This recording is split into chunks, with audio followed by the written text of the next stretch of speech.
आज के इस कुंडली विश्लेषण के अंदर जो मेजर क्वेश्चंस रहेंगे वो है प्रोफेशन को लेकर, और दूसरा कंसर्न जो यहाँ पे हम चेक करेंगे वो होगा गुरु और चंद्रमा, जिसे गज केसरी योग कहते हैं, इसके बारे में। तो देखिए, सबसे पहले कुंडली का एक ऊपर से एनालिसिस देखते हैं।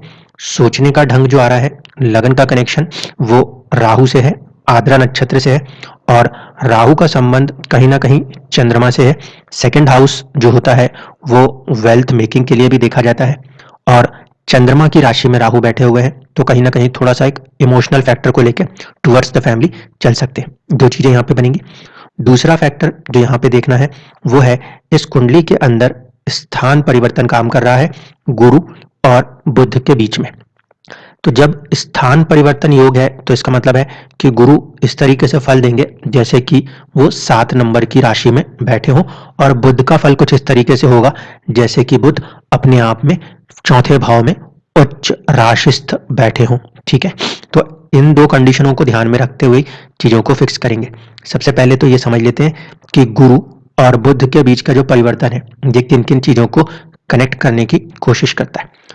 बुध जो है वो इस कुंडली के अंदर फर्स्ट हाउस पर्सनैलिटी और साथ ही साथ फोर्थ हाउस मटीरियलिस्टिक हैप्पीनेस या मन की खुशियों को रिप्रेजेंट करते हैं, जबकि गुरु जो है वो व्यापार भाव को, सेवेंथ हाउस मैरिज एंड लोगों से कनेक्ट होने की कैपेसिटी, सेवेंथ हाउस, इसके साथ साथ खुद का स्टेटस, टेंथ हाउस, इसको कनेक्ट करते हैं। तो कुंडली के अंदर ये जो 4 भाव है, केंद्र भाव, ये पूरी तरीके से अपने आप में एक स्ट्रॉन्ग पॉइंट पोजीशन बनेंगे। कारण परिवर्तन है गुरु और बुध के बीच में।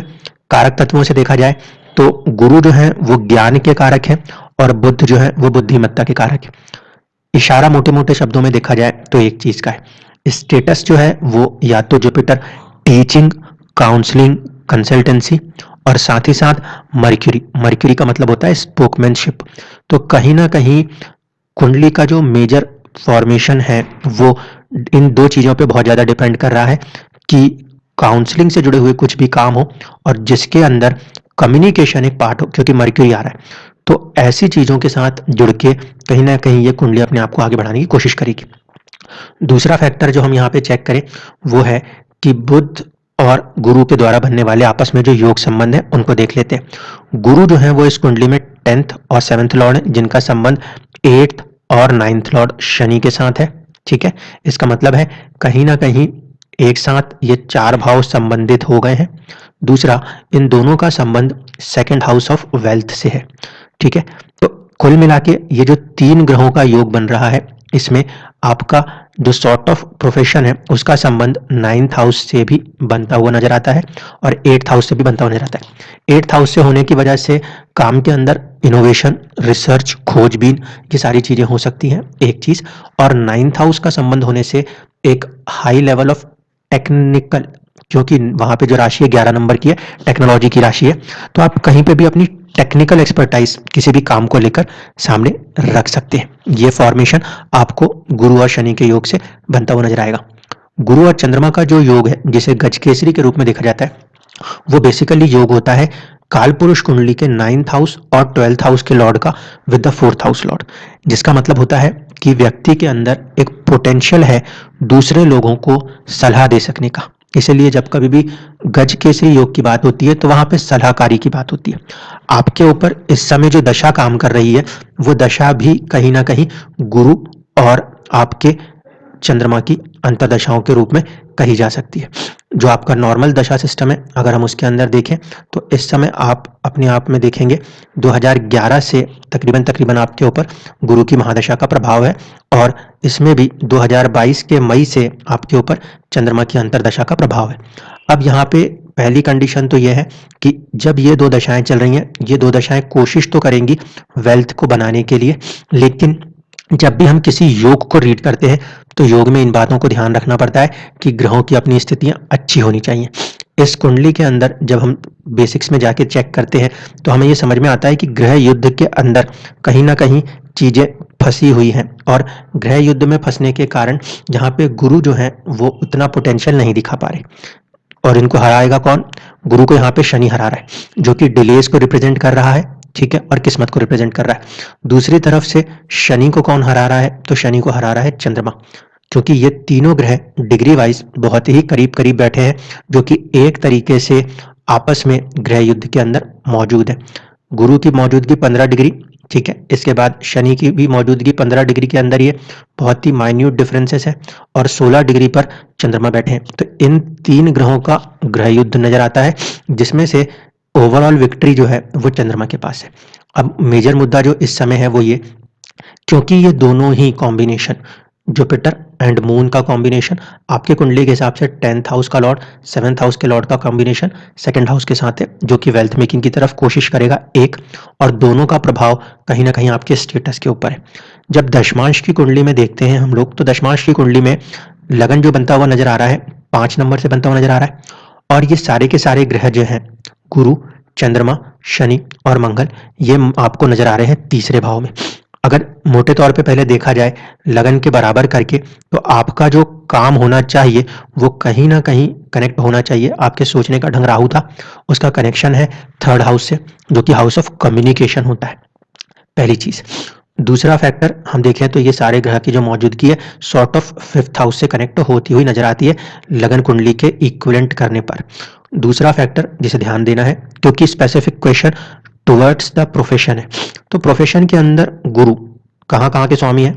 5th house, counselling, 8th house, research, ठीक है, जबकि चंद्रमा का संबंध जो है वो 12th हाउस से हो रहा है।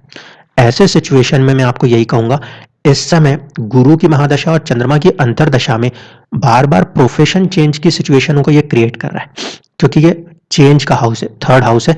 जब हम D10 के चार्ट को देख रहे हैं वहां पर, यहाँ पे हम अगर बार बार फ्रिक्वेंटली प्रोफेशन में चेंज करेंगे तो सीधे सीधे स्टेबिलिटी प्रभावित होगी, ग्रोथ नहीं निकल के आएगी। यहाँ पे आपको कोशिश ये करनी चाहिए, कोई सा भी एक हाई पैकेज ऑफर पहले पकड़ना चाहिए, साथ ही साथ आपको धीरे धीरे काउंसलिंग के तरीके से अपने आप को सामने लेके आना चाहिए। यानी कि ये कुंडली पहले तो ड्वेल साइन वाली कुंडलियां हैं। जब ड्वेल साइन है इसका मतलब है कि व्यक्ति व्यापार भी करेगा और साथ ही साथ व्यक्ति जॉब भी करेगा। तो आप अपनी एक स्टेबल अर्निंग के लिए सबसे पहले एक जॉब को मेंटेन करके चले, ठीक है, जो कि आपको हाई पेड सैलरी जो भी है उसके हिसाब से रखे। दूसरी चीज आप जो इस पीरियड में चालू कर सकते हैं वो है counselling. Counselling in the sense कि आप फ्रीलांसिंग के तौर पे किसी को गाइडेंस दे रहे हैं किसी पर्टिकुलर चीज को लेके, और उस सर्विस के बदले में आप उनसे एक अमाउंट ले रहे हैं, कंसल्टेंसी वाली चीज है, क्योंकि कॉम्बिनेशन गुरु के साथ कनेक्ट हो रहा है और परिवर्तन जो है वो है गुरु और बुध के दरमियान।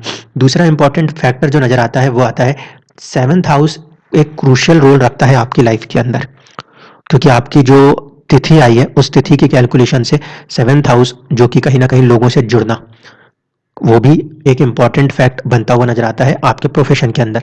तो जिस तरीके से ये दशा अभी काम कर रही है, इसको अगर लगा के देखा जाए तो मन के अंदर एक सॉर्ट ऑफ बेचैनी तो बनी हुई है, कोई दिक्कत उसमें नहीं है जब तक चंद्रमा की अंतरदशा काम करेगी, जो कि सितंबर तक रहने वाली है। इसलिए यहाँ पे मेडिटेशन की कंपलसरी बात होगी। दूसरा फैक्टर जो कि हमें ध्यान रखना है वो ये कि यहाँ पे ये जो योग काम कर रहा है, ये योग ज्यादा बेहतर फलित होता हुआ नजर आएगा शनि के प्रभाव में आने पे। क्यों? क्योंकि गुरु को शनि ने हराया हुआ है, तो गुरु के जो रिजल्ट्स हैं वो शनि को देने हैं, एक चीज। अब जरा इसको परिवर्तन के साथ भी समझ लीजिए। गुरु का परिवर्तन होने का मतलब है कि कहीं ना कहीं गुरु जो है वो 7th हाउस में सूर्य के साथ कनेक्ट होते हैं। सूर्य ना सिर्फ की 3rd हाउस लॉर्ड है बल्कि D10 का 1st हाउस लॉर्ड भी बन के नजर आते हैं। ऐसे स्थिति में ये जो पीरियड है, ये पीरियड आपको कहीं ना कहीं पहले तो खुद का कुछ करने के लिए फोर्स करेगा, जो 2021 के जुलाई से 2022 के मई तक बहुत ज्यादा प्रोमिनेंट बनता। इसके बाद चंद्रमा का जो फैक्टर है वो भी, क्योंकि दशमांश कुंडली में ये 12th लॉर्ड है, इसलिए यहाँ पे आप कोई भी जल्दबाजी में फैसले नहीं करें। दूसरी चीज है तात्कालिक गोचर। तात्कालिक गोचर में देखेंगे तो गुरु इस समय जो चल रहे हैं वो चल रहे हैं आपके कुंडली के 10th हाउस से, और आगे है राहु, पीछे आने वाले हैं शनि। तो जनवरी के बाद से एक सॉर्ट ऑफ पापकतरी के बीच में ये चीज फंसेगी, इसीलिए इस समय बार बार फ्रिक्वेंट चेंजेस की कोई सलाह नहीं दी जा सकती। आप कोई भी एक अच्छी सैलरी पैकेज वाली चीज को पहले पकड़िए, धीरे धीरे काम को करते चलिएगा। अप्रोक्सीमेटली जब जुपिटर गेन्स की तरफ आए, मतलब 2022 तो कंप्लीट हो चला 2023 में यहाँ पे हम देख रहे हैं सितंबर तक गुरु राहु का भी कॉम्बिनेशन रहेगा। इसके बाद जाके जुपिटर फ्री होंगे, तो सितंबर 2023 के आगे जाके आप कोई प्रॉपर डिसीजन मेकिंग की तरफ आएंगे, क्योंकि तब तक आपके कुंडली में जो दशा काम कर रही है D10 के 12th हाउस लॉर्ड के रूप में, उसका असर खत्म होगा। यहाँ पे सिर्फ बेहतर सिचुएशन जो नजर आती है वो यही कि आप किसी एक चीज से जुड़कर दूसरी चीजों में सिर्फ sort of part time consultancy देते हुए चल सकते हैं। लाइक सैटरडे संडे के दिन फ्रीलांसिंग वर्क्स में आपने किसी को सलाह दी और वहां से आपने अमाउंट्स को बनाया। स्ट्रेंथ के अंदर चेक करें तो स्ट्रेंथ में आपके कुंडली में ग्रहों की जो पोजीशंस बनती हुई नजर आती है उसमें मर्क्यूरी थोड़े से वीक पड़ रहे हैं और आपके कुंडली में शनि ज़्यादा बलवान ग्रह नजर आते हैं। शनि का ज़्यादा बलवान होना कहीं ना कहीं चीज़ों को थोड़ा सा डिले करता है, इसलिए चीज़ें थोड़ी देरी से बनती हुई नजर आती हैं, ठीक है। और बुध क्योंकि इस कुंडली के अंदर 1st house and 4th house Lord है, उसकी स्ट्रेंथ में कमी थोड़ी सी चीज़ों को वीक रखती है। तो यहाँ पे आप मर्क्यूरी को स्ट्रेंथ कर सकते हैं, पन्ने के साथ आप आगे बढ़ सकते हैं। वैसे तो दूसरी चीज, अगर तारों के हिसाब से देखने की कोशिश करें तो मर्क्यूरी जो है वो आपके मूला नक्षत्र से कनेक्टेड है, केतु से कनेक्टेड है। इसलिए यहाँ पे पहली कंडीशन जो होगी वो तो यही होगी कि कम्युनिकेशंस के अंदर ज़्यादा से ज़्यादा वर्क करने की कोशिश करिए, उससे आपको ज़्यादा ग्रोथ होगी। कम्युनिकेशन से मेरा मतलब यहाँ पे क्या है, जितना लोगों से कनेक्ट हो सकते हैं दशा सपोर्ट करेगी, क्योंकि गुरु और चंद्रमा की दशाएं हैं जो कि पब्लिक डीलिंग को कनेक्ट करती है। तो जो अभी चंद्रमा की दशा बची हुई है सितंबर तक, वहां तक आप सिर्फ अपने आप को कनेक्ट करने की कोशिश कीजिए, जितने ज़्यादा से ज़्यादा लोगों के साथ कनेक्ट हो सकते हैं, और अपने कम्युनिकेशन स्किल्स को जितना डेवलप कर सके उतना ज़्यादा डेवलप करते हुए चलिए, क्योंकि इन दोनों के ही कॉम्बिनेशन से जुपिटर इज ए विजडम, ठीक है, वो तो प्रॉपर है। मर्क्यूरी जो है वो कम्युनिकेशन को रिप्रेजेंट करता है, स्ट्रेंथ मर्क्यूरी की थोड़ी सी वीक पड़ रही है। इसीलिए जैसे जैसे आप अपने मर्क्यूरी की स्ट्रेंथ, कम्युनिकेशन की स्ट्रेंथ को बढ़ाते हुए चले जाएंगे, वैसे वैसे आपको कई सारे प्रोजेक्ट्स नेचुरली अवेलेबल होते जाएंगे, जहां पे सिर्फ आपको सलाह देनी है और उसके बदले में चीजों को चार्ज करना है। मर्क्यूरी क्योंकि केतु के नक्षत्र में आ रहे हैं और केतु का संबंध जो हो रहा है वो कहीं ना कहीं 8th हाउस से हो रहा है, तो रेदर देन स्टोन यहाँ पे बेटर है आप ग्रीन कलर की चीजों को इस्तेमाल करें, पहली कंडीशन, ठीक है। दूसरी, ज्यादा से ज्यादा कम्युनिकेशन जो कारक है उसका, बुध जिस चीज का कारक है, बिजनेस और कम्युनिकेशन। बिजनेस को मैं यहाँ पे डायरेक्टली नहीं कह रहा, मैं यहाँ पे कह रहा हूँ आप किसी एक के साथ जुड़ के काम करते हुए सिर्फ अपने कम्युनिकेशन स्किल्स पे ज्यादा फोकस करिए, और साथ ही साथ आप देखेंगे लोगों के साथ आपका कनेक्शन बनता चला जाएगा और धीरे धीरे करके आप सक्सेस को हासिल कर लेंगे। शनि का जो फॉर्मेशन है आने वाले 2.5 साल के लिए जनवरी के बाद से, वो भाग्य का स्वामी होकर भाग्य में बैठे हुए नजर आएंगे, ठीक है। भाग्य का स्वामी भाग्य में बैठेंगे, वहां तक वो चीजें ठीक है। थर्ड एस्पेक्ट क्योंकि आपके कुंडली के सीधे सीधे 11th हाउस के ऊपर आएगी, शनि की जो 10th एस्पेक्ट है वो 6th हाउस के ऊपर आएगी, और जो 7th एस्पेक्ट है वो आपके ट्रेवल्स 3rd हाउस कम्युनिकेशन के ऊपर देखने को मिलने वाली है। ऐसे स्थिति में जो पीरियड रहेंगे जनवरी के बाद से, वहां पे कम्युनिकेशन भी थोड़ा सा, कम्युनिकेशन के साथ साथ ट्रेवल्स भी थोड़ा सा बढ़ा हुआ रह सकता है, इसलिए इस बात को ध्यान रखिएगा। हेल्थ को ख्याल में रखते हुए ही आपको थोड़ा सा काम करना है, क्योंकि अभी जो सिचुएशंस चलेंगी, दशा है 7th हाउस के लॉर्ड की, ठीक है, अंतरदशा है 2nd हाउस के लॉर्ड की, दोनों को ध्यान से देखें तो हम कहेंगे हेल्थ पे यहाँ पे आपको ध्यान देना है। कुछ ट्रैवल्स की सिचुएशंस आपको जनवरी के बाद से 2.5 सालों तक बनती हुई नजर आएंगी। प्रोफेशन की तरफ राइजेस आएंगे, इसमें कोई दिक्कत नहीं है, लेकिन अभी फॉर द टाइम सिचुएशन की अगर बात करें तो सितंबर तक हमें किसी भी तरीके की हड़बड़ी से बचना चाहिए, क्योंकि दशमांश कुंडली में ये कॉम्बिनेशन एक्चुअल में काम कर रहा है 8th हाउस लॉर्ड के साथ साथ 12th हाउस लॉर्ड की दशा, जो प्रोफेशन के अंदर एक स्टेबिलिटी को सीधे सीधे इंपैक्ट करती हुई चलती है।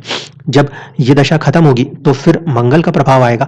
मंगल जो है वो कहीं ना कहीं 9th हाउस को कनेक्ट करता है, 4th हाउस को करता है। ऐसे कंडीशन में 5th, 9th और 4th की दशा ज्यादा फ्रूटफुल रिजल्ट देती हुई नजर आएगी।